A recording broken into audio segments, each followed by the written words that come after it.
فرض کریں دوستو، اگر ان فیوچر آپ کی نوکری چلی جاتی ہے یا آپ کو کوئی میڈیکل ایمرجنسی آن پڑتی ہے تو آپ کے بیک اپ پہ اتنی رقم موجود ہے کہ آپ آنے والے 3 سے 6 مہینے ایزیلی سکون کے ساتھ سروائیو کر سکیں۔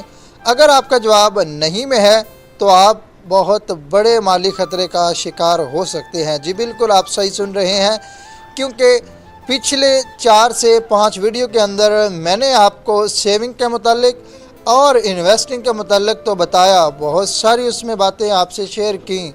آپ میں سے کچھ لوگوں نے انویسٹمنٹ کی بھی ہوئی ہوگی، کچھ لوگوں نے انویسٹمنٹ شروع کرنے کا سوچ رکھا ہوگا، لیکن آپ کے پاس اگر فائنینشیل شیلڈ نہیں ہے تو آج میں آپ کو فائنینشیل شیلڈ بنانا سکھاؤں گا، جسے لوگ ایمرجنسی فنڈ کے نام سے جانتے ہیں۔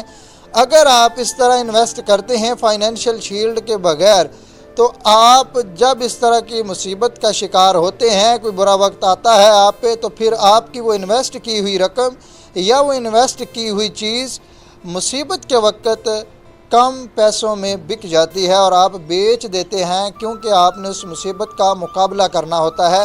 اسی وجہ سے آج کی ویڈیو میں فائنینشیل شیلڈ بنانا آپ سیکھ لیں، جسے لوگ ایمرجنسی فنڈ کا نام دیتے ہیں۔ اگر آپ کے پاس فائنینشیل شیلڈ نہیں ہے تو پھر آپ بھی اس خطرے سے دوچار ہو سکتے ہیں اور آپ کی ہر انویسٹمنٹ گھاٹے میں جائے گی۔ آج بات کرتے ہیں کہ ایمرجنسی فنڈ چیز کیا ہے۔ کچھ لوگ یہ ویڈیو دیکھ کے یہ کہیں گے کہ شعیب بھائی میں نے ریئل اسٹیٹ میں انویسٹمنٹ کی ہوئی ہے۔ کچھ لوگ یہ بھی کہہ سکتے ہیں کہ شعیب بھائی میں نے گولڈ کے اندر انویسٹمنٹ کی ہوئی ہے، میرے پاس کوائنز لاکر میں پڑے ہوئے ہیں۔ لیکن ایمرجنسی فنڈ فائنانس کی زبان میں کیا چیز ہے؟ ایمرجنسی فنڈ ہائیلی لیکویڈیٹی ہوتا ہے۔ اب ہائیلی لیکویڈیٹی کیا چیز ہے؟ فار ایگزامپل آپ کو رات 2-3 بجے بھی کوئی مصیبت یا کوئی ایمرجنسی آن پڑتی ہے تو آپ کے پاس کیش کی صورت میں ایمرجنسی فنڈ موجود ہونا چاہیے، نہیں تو پھر آپ کے بینک اکاؤنٹس میں رقم پڑی ہوئی ہو جو آپ کو رات 1-2 بجے یا 3-4 بجے بھی اے ٹی ایم سے ایزیلی وڈرا کروا سکیں اور آپ کو کسی بھی قسم کی اس میں ٹینشن نہ ہو سکے۔ اسی وجہ سے اس کو ہائیلی لیکویڈیٹی کا نام دیا جاتا ہے، اور یہ وہ بیمہ پالیسی ہے جو آپ اپنے لیے کرتے ہیں۔ آپ کے بیک اپ پہ پیسے کا بڑا رول ہے۔ کیوں رول ہے جی؟ کیونکہ جب آپ نوکری کر رہے ہوتے ہیں تو پھر آپ کو اس طرح بیک اپ پہ پیسے کا نہ ہونا بہت سی مشکلوں کا سامنا کرنے کے لیے کھڑا کر دیتا ہے۔ آپ باس کی سختیاں برداشت کریں گے، آپ اوور ٹائم لگائیں گے اگر آپ کو اس کے چارجز نہ بھی مل رہے ہوں گے۔ کیوں لگائیں گے؟ کیونکہ آپ کو پتہ ہے بھئی کام کریں گے تو اس کا کچھ ہمیں ملے گا، پھر ہمارے گھر کا کچن چلے گا، بچوں کی فیسیں پے کریں گے، ہم اپنے راشن لے کے کھانا کھا سکیں گے، ہم گھر کے اخراجات کو مینیج کر سکیں گے۔ آپ کے پاس جب بیک اپ نہیں ہوتا تو پھر آپ کے فیصلوں میں ڈر ہوتا ہے۔ اسی وجہ سے یہ پیسہ نہیں ہے، ایمرجنسی فنڈ نہیں ہے، بلکہ آپ کے لیے یہ کانفیڈنس ہے، آپ کے لیے یہ فریڈم ہے، مالی آزادی ہے۔